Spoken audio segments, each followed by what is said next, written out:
again. All right, let's talk about 6 self-care activities that you can do because you've been giving and giving and giving and giving to your family, and it's now time to give back to yourself.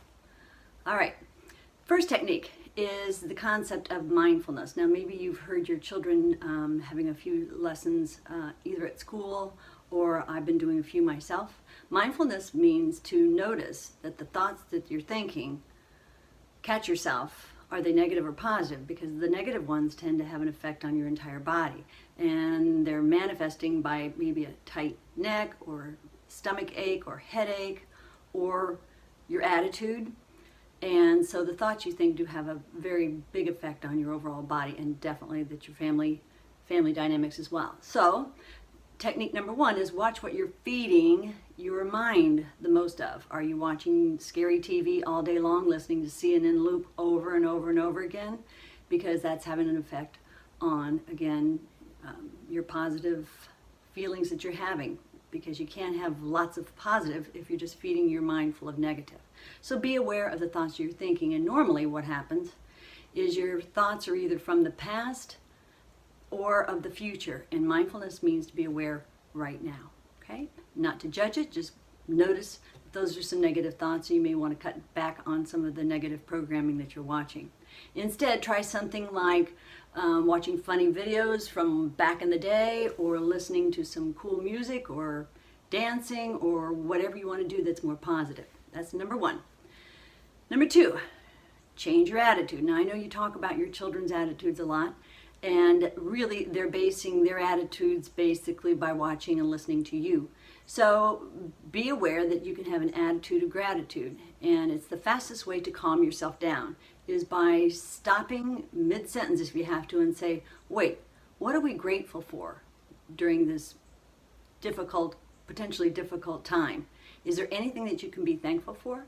Because there's no way you can be anxious or nervous or angry and grateful at the same time.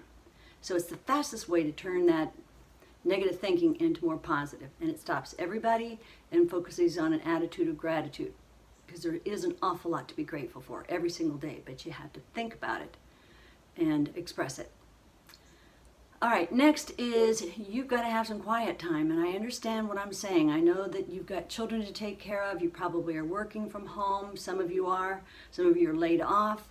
I'm not making light of this stressful time, but you still have choice. And one of the greatest ways to make a positive choice for yourself as far as caring for you is you set the tone for the home. So even if you have to go to the bathroom and lock the door for 5 minutes, focus on your breathing and notice how, again, your body is reacting to deep breathing, calms your whole nervous system down. Preferably 15 minutes would be ideal. And tell your family that you're having a mommy time or daddy time, to where you're going to time yourself out so that you can quiet your mind down. And meanwhile, you're teaching your children how to do something similar by them following your lead. Personally, it recharges you from the inside out. Okay? Next, ask for what you want. I know you're probably just telling people what to do, and that gets tiring after a while, which zaps your energy. But stop and have folks realize that you also have feelings, and use I statements. And I cover those a lot in parenting classes, but let me review what an I statement is instead of telling people what to do or how bad you feel or whatever, stick up for yourself as if you are your own best friend, such as what I need, and followed by need, want, or feel. I need a hug. I'm getting a little upset myself. I need a hug. Mommy needs a hug. That's want. That's what you need. Want could be, I want most of us to focus on what's going right most of the day instead of what's going wrong. I want us to make the best of this. Feel. I feel overwhelmed too. Because if you don't acknowledge your feelings, then children don't see you as actually human. You're just the boss and telling everybody what to do. When in fact it's very empowering to own your own feelings and express them. It's not a sign of weakness, it's a sign of strength. Number 5 is screen breaks. What I mean by that is, I know that all of us have cell phones. I know the TVs. I know your laptops. I know the iPads. I know all of the screens that we have. Just take a break from it from time to time. Because once again, this is a very special time in history. And you can make the best of it, or you can make the worst of it. So just say, we're going to take a screen break for fill in the blank, because they're going to follow your lead and just say it is going to be a new rule in the house because this is a new normal time.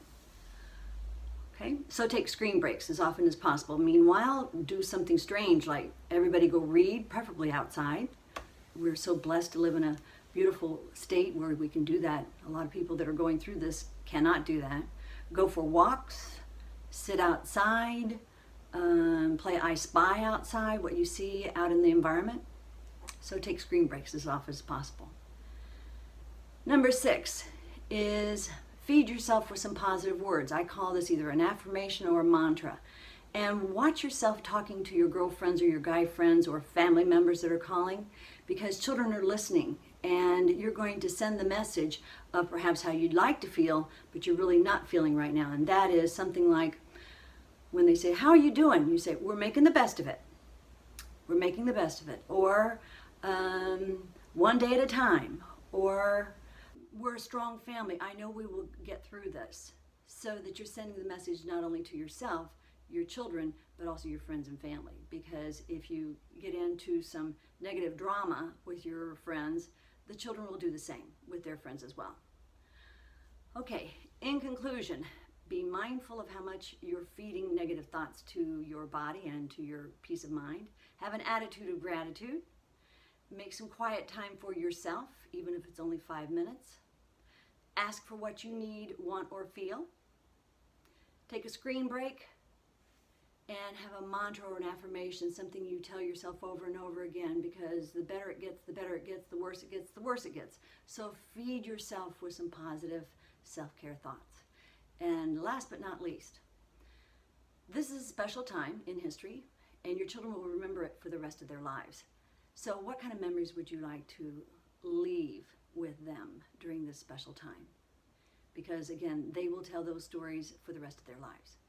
Take care, and I'm right here for you. If you need me, either get a hold of my email address or also tell Miss Jamie, she'll find me. And if you want, I'll be back to help you out in any other parenting ways I can. Take care. Bye-bye.